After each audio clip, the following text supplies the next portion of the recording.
कुछ दिन की शांति के बाद एक बार फिर राजधानी गोली की आवाज से गूंज उठी है। विश्वकर्मा इलाके में गोली मारकर एक पेट्रोल पंप व्यापारी की दिन दहाड़े हत्या कर दी गई है। हत्या करने के बाद बदमाश व्यापारी से नोटों से भरा बैग लूटकर फरार हो गए हैं। गोली चलाने वाले युवक एक बाइक पर सवार होकर आए थे और उन्होंने एक अपार्टमेंट के बाहर पार्किंग में खड़े व्यापारी को गोली मार दी। बताया जा रहा है कि उस पर 3 गोलियां चलाई गई है। ताबड़तोड़ फायरिंग की गई। 2 गोलियां उसके सीने में लगी है, जिससे उसकी मौके पर ही मौत हो गई। दिन दहाड़े इस वारदात के बाद जयपुर में दहशत का माहौल है। फायरिंग के बाद मौके पर पुलिस पहुंची है। सीकर रोड और अजमेर रोड पर नाकाबंदी की गई है ताकि हत्यारों की तलाश की जा सके। सीसीटीवी फुटेज सामने आए हैं, जिन फुटेज में बाइक पर सवार बदमाश नजर आ रहे हैं, तो वहीं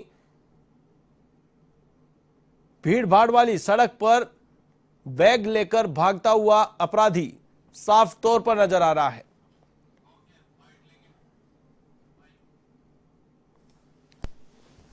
अभी जो प्रथम दृष्टिया जो लग रहा है उसके अंदर एक गोली लगी और केस का तो वो घर से उनकी पूरी जानकारी करने में पता लगे, लेकिन 5-7 लाख रुपए के आसपास या उससे कुछ ज़्यादा भी हो सकता है। एक बाइक पर 4 बदमाश थे। हाँ, मतलब 4 थे, लेकिन बाद में जो एक में अभी प्रथम दृष्टिया 4 पता लगे, बाद में आगे जाके एक दूसरी बाइक में बैठे, तो इनके पास 2 बाइक हैं जिनसे चारों लोग। राजधानी के वीकेआई इलाके में दिन दहाड़े फायरिंग हुई है। व्यापारी की हत्या कर दी गई है। आइए आपको सीधे लिए चलते हैं विश्वकर्मा, जहां पर घटनास्थल पर मौजूद है हमारे संवाददाता यादवेंद्र शर्मा। यादवेंद्र, क्या कुछ अपडेट है घटना से जुड़ी? क्या कुछ अहम जानकारियां सामने आ रही है?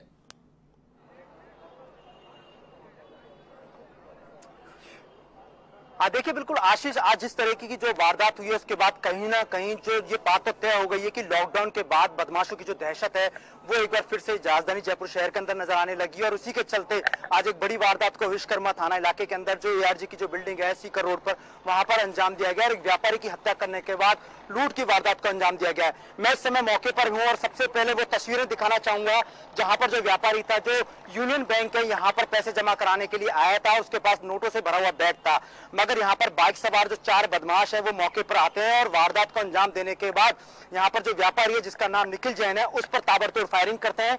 3 फायरिंग की जाती है, जिसके अंदर 2 जो गोलियां थी उसके सीने पे लगती है और एक उसके चेस्ट पे लगती है। तो उस घटना के अंदर यहाँ पर जो व्यापारी है उसकी तुरंत मौके पे मौत हो जाती है। लेकिन इस घटना के बाद जब पुलिस को सूचना मिलती है तो पुलिस की टीम मौके पे पहुंची और यहाँ पर FSL की टीम भी मौके पे बुलाई गई है। फिलहाल हत्या से जुड़े हुए, फायरिंग से जुड़े तमाम साक्ष्यों को यहाँ पर जुटाया जा रहा है।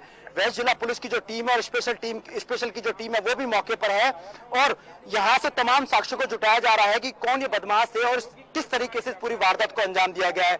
हमारे साथ यहाँ पर जो वेस्ट जिले के जो एडिशनल SP हैं बदन सिंह जी, उनसे बातचीत करते हैं कि किस तरह पूरा घटनाक्रम हुआ है। सर, किस तरह पूरा घटनाक्रम हुआ है? सुबह लगभग 11 बजे के आसपास की बात है। सीकर रोड पे ARG ग्रुप का मॉल है, जिसके अंदर एक बैंक के अंदर निखिल गुप्ता नाम के युवक थे जो पैसे जमा कराने आए थे। और जब ये पैसे जमा कराने आए तो इन्होंने जो ही अपनी कार खड़ी की तो कोई संदिग्ध आए और उनसे उनकी छीना झपटी हुई है और छीना झपटी के दौरान ही उनके अंदर फायरिंग हुई है, जो कि एक गोली प्रथम दृष्टिया जो पता लग रहा है कि दाएं कंधे के अंदर लगना प्रतीत हो रहा है। और उसके बाद में जो बदमाश थे यहाँ से भाग गए और बदमाश प्रथम दृष्टिया जो पता लगा उसके अंदर 4 थे। एक मोटरसाइकिल से यहाँ घटनास्थल से गए और आगे जाके 2 मोटरसाइकिल के अंदर वो बैठ के यहाँ से निकले। और ये जो निखिल गुप्ता थे, इनका रोड नंबर 12 पे पेट्रोल पंप है जहाँ से इनका कलेक्शन आता है। तो आज सुबह ये जो 1-2 दिन का जो इनका कलेक्शन था वो घर से लेके विद्याधर नगर से और वो यहाँ पे जमा कराने आए थे। सर, किस तरह क्या लूट की पूरी योजना थी इनकी? क्या रैकी करके इस वारदात को अंजाम दिया गया? उस क्लू के आधार पर क्या माना जा रहा है? प्रथम दृष्टिया ये लगता है कि इस तरह की घटना हुई है और जैसे ये रहता है कि सोमवार को जब पैसे जमा कराने आते हैं तो एक संडे रहता है बीच में, तो उसका पैसा भी 1-2 दिन का साथ में रहता है, तो वो पैसा लेके और यहाँ पे जमा कराने आए होंगे और हो सकता है उसके कारण से उसकी रेकी भी की हो। सर, एक चीज और, कितनी की लूट हुई है? अभी कुछ जानकारी सामने आई है? अभी जो प्रथम दृष्टिया जो लग रहा है तो 1 दिन का जो केस 4-5 लाख रुपए के आसपास रहता है। अगर 2 दिन का होगा तो 5-7 लाख रुपए से ज़्यादा है, लेकिन अभी तक वो पूरी काउंटिंग होने पे ही पता लगेगी कि कितना पैसा है। सर, जो सीसीटीवी फुटेज सामने आया उसमें 4 बदमाश नजर आ रहे हैं। एक बदमाश जो है वो भागता हुआ नजर आ रहा है बैग छीन करके। 3 बदमाश जो हैं पावर बाइक्स पर हैं। तो यानी मान के चले किस टाइप की एज के जो हैं, ये टीनेजर्स टाइप के हैं या प्रोफेशनल जो हैं, क्योंकि पहचान तो ये होगी सर सीसीटीवी फुटेज के आधार पर। हाँ, नहीं, अभी जो प्रथम दृष्टिया लग रहा है युवक है, 20-25 साल के आसपास की उम्र के हैं, तीनों चारों जो प्रथम दृष्टिया लग रहा है। अमूमन सर कितना कैश आता है रोजाना, और यहाँ पर जब ये आए तो क्या सीसीटीवी आप कुछ नजर आया उसमें पहले से ही ये लोग मौजूद थे? तो यहाँ तो जो मॉल है उसमें तो सीसीटीवी इनके तो खराब पड़े हैं, तो बाकी अब जो बाहर कैमरे हैं उनसे पता लगा तो उसमें ये 4 युवक जो प्रथम दृष्टिया इनके बारे में जानकारी मिली है। सर, एक बड़ा सवाल, भाखरोटा के अंदर एक लूट हुई है, उसके बाद आज इस तरह की लूट है। कहीं ना कहीं सुरक्षा व्यवस्था पर एक बड़े सवाल उठ रहे हैं। मॉल की सुरक्षा को लेकर के भी कहीं ना कहीं सवाल उठ रहे हैं, क्योंकि सुरक्षा गार्ड यहाँ पर मौजूद नहीं है। अचानक से तीनों बदमाश आ जाते हैं, उसको बुलाते हैं और बुलाने के बाद छीना झपटी करते हैं। सुरक्षा गार्ड क्या मौजूद नहीं थे, क्या इन पर भी किसी प्रकार का कोई एक्शन लिया जाएगा? हाँ, बिल्कुल, इस मॉल को देखने से पता लगता है इतना बड़ा मॉल है, यहाँ पे कोई सिक्योरिटी की व्यवस्था नहीं है। बाकायदा में अगर इस तरह की इन्होंने लापरवाही बरती है तो इनको नोटिस दिया जाएगा, और अगर ये दोषी पाए जाते हैं तो इनके खिलाफ कार्रवाई की जाएगी। तो बिल्कुल देखिए आशीष, एक बड़ी घटना यहाँ पर हुई है। मैं वो तस्वीरें भी दिखाना चाहूंगा जहाँ पर जो निखिल गुप्ता जो यहाँ पर आया था और अचानक से जो बदमाश थे यहाँ आने के बाद उनको बुलाते हैं, और बुलाने के बाद अचानक से बैग छीनने की कोशिश करते हैं, और उसके बाद जब बैग छीना झपटी होती है तो उसके बाद वो फायरिंग करके चले जाते हैं। ये तस्वीरें देखेंगे, यही मौके की तस्वीरें हैं, और हालांकि एफएसएल की टीम ने ऐसे तमाम साक्ष्य जुटा लिया है यहाँ पर। और ये जो खून नजर आ रहा है, देखिए किस तरह का यहाँ पर जो एविडेंस है जो पुलिस ने जुटाए हैं।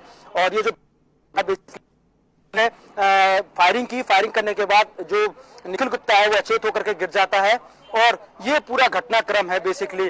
अब सबसे बड़ी बात यहाँ पर आशीष ये भी है कि इस पूरे घटनाक्रम के दौरान सबसे बड़ी जो लापरवाही नजर आई है वो यहाँ पर मॉल प्रशासन की है, क्योंकि यहाँ पर एक भी सुरक्षा गार्ड अभी तक मौजूद नहीं है। बिल्कुल यादवेंद्र, यहाँ पर बड़ी बात यह है, यहाँ पर किस तरीके से यादवेंद्र, यहाँ पर बड़ी बात यह है, सुरक्षा गार्ड तो है ही नहीं, ये तो बात सामने आ ही चुकी है, लेकिन साथ में एक और बड़ा खुलासा किया है। अभी पुलिस अधिकारी ने बताया कि यहाँ के सीसीटीवी कैमरे खराब है।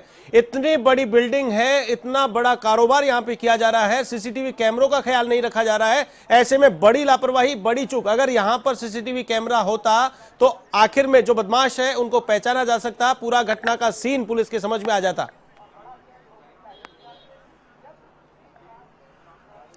देखिए आशीष, बिल्कुल लगातार जो जयपुर पुलिस है लगातार तमाम जो व्यापारी हैं, चाहे छोटे व्यापारी, उनसे लगातार अपील करती रही है कि सीसीटीवी लगाइए। लेकिन एक बड़ी चूक यहाँ पर है कि इतना बड़ा मॉल है, इतना बड़ा बिजनेस यहाँ पर होता है, इतना बड़ा व्यापार है, यहाँ पर बैंक है, और इस बैंक में जब यहाँ पर लोग हजारों लोगों की आवाजाही है, लाखों रुपए का लेन देन होता है, तो यहाँ पर सीसीटीवी फुटेज क्यों नहीं है, यहाँ पर सीसीटीवी क्यों नहीं लगे हुए हैं?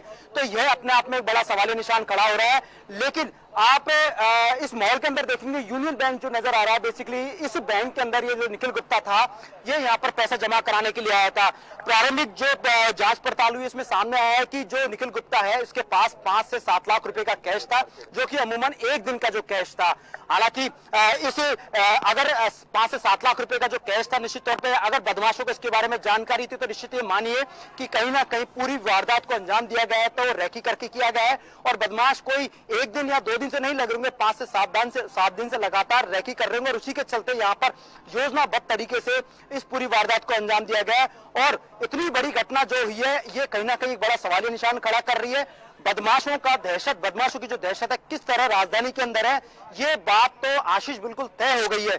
लेकिन अब पुलिस के लिए सबसे बड़ी चुनौती यहाँ पर रहेगी कि बदमाशों को किस तरीके से पकड़ना है। सीसीटीवी देखे होंगे आप, बदमाशों को देखिए, इतना बड़ा पौष इलाका पड़ता है विश्वकर्मा। अमूमन इस मॉल के अंदर हजारों की तादाद में लोग आते हैं, हजारों लोगों का यहाँ पर व्यापार होता है, और यहाँ पर अमूमन हजारों लोगों की आवाजाही होती है। उनके बीच में इस तरह की वारदात को अंजाम देना कहीं ना कहीं ये एक बड़ी लापरवाही को बताता है। और साथ में इस मॉल जो प्रशासन है, मॉल के जो मालिक हैं या यहाँ के जो संचालक है, उन पर भी एक बड़ा सवालिया निशान यहाँ पर खड़ा हो रहा है।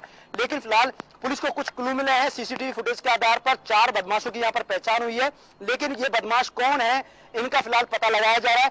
तस्वीरें देख रहे होंगे आशीष की, एक बदमाश है भागते हुए नजर आ रहा है। उसके बाद 3 बदमाश पावर बाइक पर आते हैं और पावर बाइक में आने के बाद छीन करके यहां से और फायरिंग करके लूट की वारदात को अंजाम देकर के चले जाते हैं। बाद में आगे जाकर के ये दूसरी बाइक पे बैठ करके रवाना हो जाता है। तो ये मानिए कहीं ना कहीं पूरी प्लानिंग थी, प्री प्लानिंग के तहत इस पूरी हत्या और लूट की वारदात को अंजाम दिया गया है। बिल्कुल जी बिल्कुल। चलिए, तमाम जानकारी के लिए बहुत बहुत शुक्रिया। तो ये थे हमारे संवाददाता यादवेंद्र शर्मा, जिन्होंने मौका स्थल पर एक्सक्लूसिव फुटेज बताए हैं, मौका स्थल का जायजा लिया है कि वहां पर दिन दहाड़े वारदात को अंजाम दिया गया और 4 बदमाश आइडेंटिफाई उनकी की गई है। 4 बदमाशों को देखा गया है सीसीटीवी फुटेज में किस प्रकार से फायरिंग करने के बाद मौके से फरार हो जाते हैं। लेकिन बड़ा सवाल यह कि इतनी बड़ी बिल्डिंग होने के बावजूद ना तो कोई सिक्योरिटी की व्यवस्था है, सिक्योरिटी गार्ड की तैनाती है, बैंक के बाहर भी किसी प्रकार की कोई सिक्योरिटी की सुविधा नहीं है। तो साथ ही साथ इस बिल्डिंग में जो सीसीटीवी कैमरे लगे हैं वो भी खराब पड़े हैं। तो ऐसे में बड़ा सवाल कहीं ना कहीं गंभीर लापरवाही